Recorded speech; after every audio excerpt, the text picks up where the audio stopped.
दिल्ली में पहली बार all India speakers and deputy speaker conference का आयोजन और उस कार्यक्रम को भव्यता प्रदान कर रहे हमारे देश के माननीय गृह मंत्री अमित शाह जी हमारे बीच में।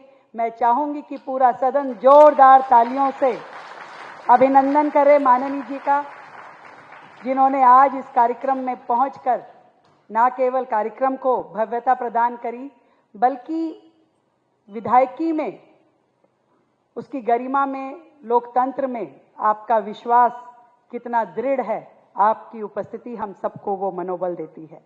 मैं स्वागत करना चाहूंगी आदरणीय माननीय केंद्रीय संसदीय कार्य मंत्री श्रीमान किरण रिजिजू जी का, जो आज हमारे बीच में पधारे हैं। हमारे प्रिय माननीय उपराज्यपाल जी विनय कुमार सक्सेना जी, जो आज यहाँ उपस्थित हैं, और आज के इस कार्यक्रम का आयोजन और विजन देने वाले हमारे माननीय विधानसभा अध्यक्ष विजेंद्र गुप्ता जी। स्वागत है आदरणीय सभी सांसदों का, हमारे माननीय विधायकों का, और देश के कोने कोने से आए, प्रत्येक राज्य से आए हुए माननीय स्पीकर महोदय और डिप्टी स्पीकर महोदय और सभी सेक्रेटरी जन। आज का दिन हमारे लिए लोकतंत्र का एक ऐतिहासिक दिन है। वो दिन जहां 100 साल पहले एक भारतीय ने इस विधानसभा परिसर में ब्रिटिश काल में पहली बार कोई व्यक्ति भारतीय मूल का इस विधानसभा का अध्यक्ष बना। पूरे 100 साल का समय उसे बीता। मैं समझती हूं कि वो पहली लॉ थी जो हर भारतीय के दिल में जली होगी कि हाँ, इस ब्रिटिश काल में भी भारतीय अपनी आवाज उठा सकता है और सदन के इस पटल तक पहुंच सकता है। 24 अगस्त 1925 श्री विट्ठल भाई जावेर भाई पटेल ने ब्रिटिश शासन के विरुद्ध एक लोकतांत्रिक विजय हासिल की। पहली बार कोई भारतीय अंग्रेज अधिकारियों और अंग्रेज लोगों के विरुद्ध चुनाव लड़कर के यहां तक पहुंचा, और ये कोई आम घटना नहीं थी। निश्चित तौर पे गुलामी के एक लंबे इतिहास को बदलने वाला क्रांतिकारी क्षण था। मैं उस समय को यदि याद करती हूं तो शायद विट्ठल भाई जी ने जरूर ये सोचा होगा कि अंग्रेजों की इस असेंबली में ब्रिटिश सरकार के एक अंग्रेज नुमाइंदे को हरा करके भारतीय ने जो गौरव का प्रतीक बने, उन्होंने अपने मन में सोचा होगा जरूर कि जब एक दिन भारत आजाद होगा तो अनेक भारतीय उस आजाद भारत में अपने स्वराज के साथ, अपने झंडे तले, अपने संविधान की छाया में, अपने प्रदेश और देश के का प्रतिनिधि बन करके ऐसी ही विधानसभा में बैठेंगे और अपनी देश की जनता की बेहतरी के लिए नीति निर्माण करेंगे।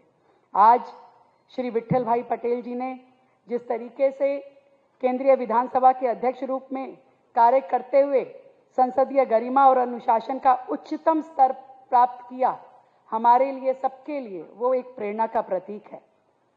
उनकी कानूनी समझ और विधायी कार्यों का ज्ञान के साथ साथ उनकी निष्पक्षता भी विरोधी पक्षों को भी इतना उनके प्रति भावपूर्ण कर देती थी, कोई उनके निर्णयों में आलोचना कर ही नहीं सकता था।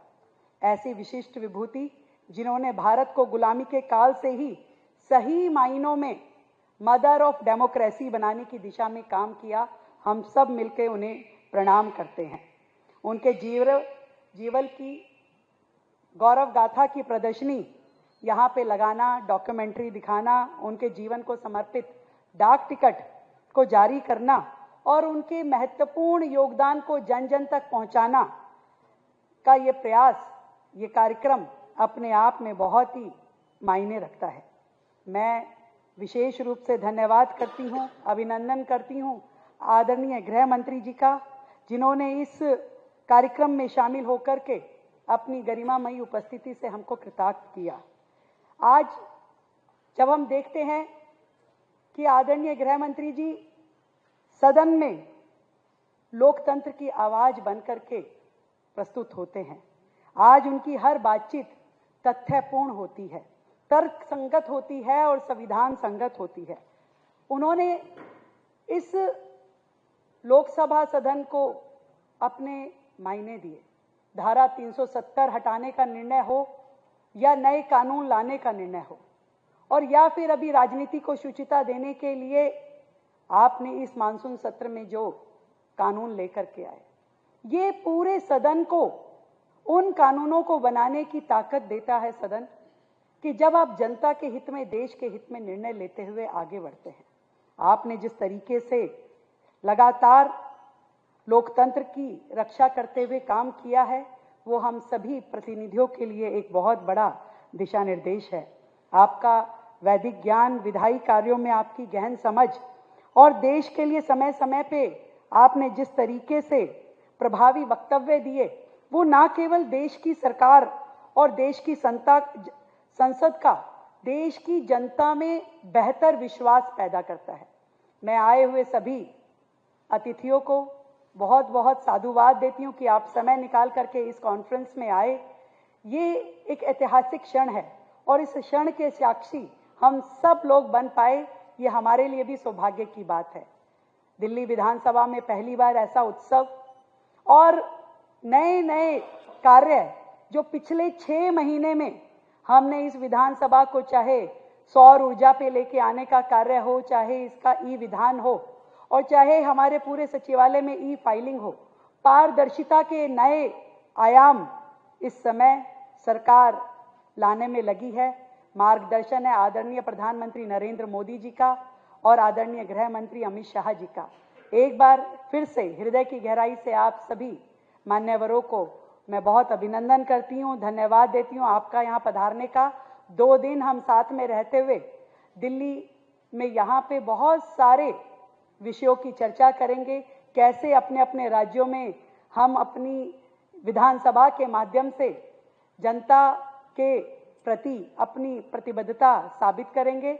और दिल्ली में आप आए हैं तो जरूर हम आपको चाहेंगे कि ऐसे स्थल दिखाएं जो आदरणीय प्रधानमंत्री जी ने पंच तीर्थ बाबा भीमराव अंबेडकर जी के सम्मान में बनवाए। उसका एक बहुत बड़ा तीर्थ दिल्ली में है जहां उनका परिनिर्वाण हुआ, उसको भी आप जरूर देख करके जाएंगे। उसकी व्यवस्था हमने की है। आप सबको हृदय की गहराई से बहुत बहुत प्रणाम। जय हिंद।